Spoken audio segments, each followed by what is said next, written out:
रायगड, महाराष्ट्रासह देश विदेशातील ताज्या बातम्या पाहण्यासाठी मॅक्स इंडिया लाईव्ह चॅनलला सबस्क्राईब करा आणि बेल आयकॉन दाबायला विसरू नका। आणि जे मसाजोगचं जे प्रकरण आहे त्या प्रकरणामधले सगळे आरोपी पकडलेले आहेत आणि वाल्मिक कराड जो आहे हा त्याचा सूत्रधार होता। म्हणजे जे गुंड त्या ठिकाणी खंडणी मागायला गेले होते आणि त्या ठिकाणी सोनोने नावाच्या दलित जो वॉचमॅन होता त्याला मारहाण करण्यात आली आणि म्हणून संतोष देशमुख हे हा अन्याय आहे म्हणून त्या ठिकाणी गावचा सरपंच म्हणून तो त्या ठिकाणी तो सरपंच गेले आणि त्या ठिकाणी काय झटापट त्या लोकांची झाली। समजा जे तिथं खंडणी मागायला आली होते त्याचा राग धरून त्यांनी संतोष देशमुखला संपवायचं म्हणून त्याला किडनॅप केलं, त्याला सगळी फिरवलं आणि अत्यंत नीच पद्धतीनं निगृण पद्धतीनं त्याची हत्या केलेली आहे। त्याच्यामधले आरोपी सगळे पकडले, एक आरोपी काय अजून मिळाला नाही आहे। पण या ठिकाणी धनंजय मुंडेच्या बद्दल आता धनंजय मुंडेच्या जवळ तो असायचा पण या प्रकरणाशी मला वाटतं धनंजय मुंडेचा काय डायरेक्ट संबंध मर्डरशी असा दिसत नाही आहे।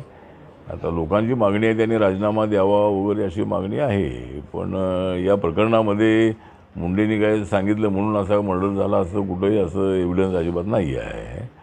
पण जे आरोपी त्यामध्ये आहेत वाल्मिक कराडला पकडा अशी मागणी होती, तो वाल्मिक कराडला पकडलेला आहे, त्याला मुकाय लावलेला आहे आणि घटना अशा घडू नयेत। जसा बीडची घटना घडलेली आहे तशीच परभणीमध्ये बाबासाहेब आंबेडकरांचा पुतळा रेल्वे स्टेशनच्या समोरच आहे। त्या ठिकाणी 2 वेळा मी जाऊन आलेलो आहे आणि त्या पुतळ्याच्या समोर एक काचेमध्ये ग्लासमध्ये जे संविधान आहे ते ठेवलं होतं आणि त्या संविधानाची जे काच तोडण्यात आली आणि त्या संविधानाचा अपमान झाल्यानंतर त्या ठिकाणी उद्रेक झाला। काही तरुण रस्त्यावर उतरलेही, काही महिला रस्त्यावर उतरल्या, काही टायर जाळले, कुठं दगडफेकी झाली। पण 2 समाजामध्ये किंवा 2 अशा पद्धतीची भावना बिलकुल अजिबात नव्हती।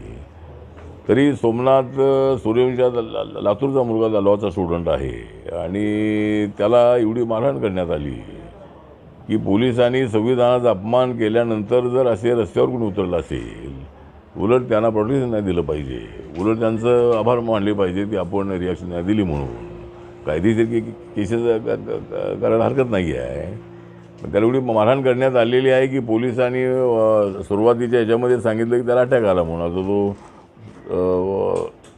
लॉचा स्टुडंट आहे, तरुण आहे आणि त्याच्या आईचं म्हणणं आहे की तो आजारी नव्हताच अजिबात, त्यामुळे त्याच्या अंगावर ज्या खुणा आहेत त्यामुळं त्याच्यामध्ये SIT नेमण्यात आलेली आहे, मॅजिस्ट्रेट त्याची चौकशी करत आहेत आणि त्याच्यामध्ये जे पोलीस दोषी आढळले त्यांच्यावर कारवाई नक्की होणार आहे। त्याचबरोबर बदलापूर प्रकरणामध्ये जे काय जो शिंदे आहे जो त्या 3 वर्षाच्या मुलीवर बलात्कार अत्याचार करणारा तो नराधम जो आहे तर त्याला शिक्षा कायदेशीर व्हायला पाहिजे होती पण पोलिसांनी जे काय गोळीबार केलेला आहे तर ते मला असं वाटतं की पोलिसांची ही फार मोठी अचूक आहे। एखाद्या आरोपीला सुद्धा प्रोटेक्शन देण्याची पोलिसांची नियमावली आहे। एखाद्या आरोपीला तुम्ही गाडीतून घेऊन जात असताना त्याला सुरक्षितपणे तुम्ही त्याला घेऊन गेलं पाहिजे आणि अशा पद्धतीनं त्याचा एन्काउंटर करणं हे गैर होतं आणि आता चौकशीमध्ये मात्र हेच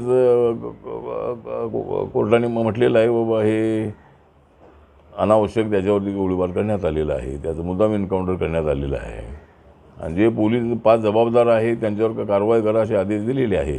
त्यामुळे शासनाची भूमिका हीच आहे की त्यांच्यावर कठोर कारवाई झाली पाहिजे। अशा पद्धतीनं जरी तो आरोपी त्या ह्याच्यात असलाही त्याला ती कायद्याची शिक्षा व्हायला पाहिजे होती पण पोलिसांना काय कायदा हातात घेण्याची काय त्या परवानगी दिलेली नाही आहे। त्यामुळे त्यांनी असं एन्काउंटर करणं हे अयोग्य होतं आणि त्याची चौकशी झालेली आहे आणि त्या पोलिसांवर कारवाई होणार। सर कुठली योजना म्हटली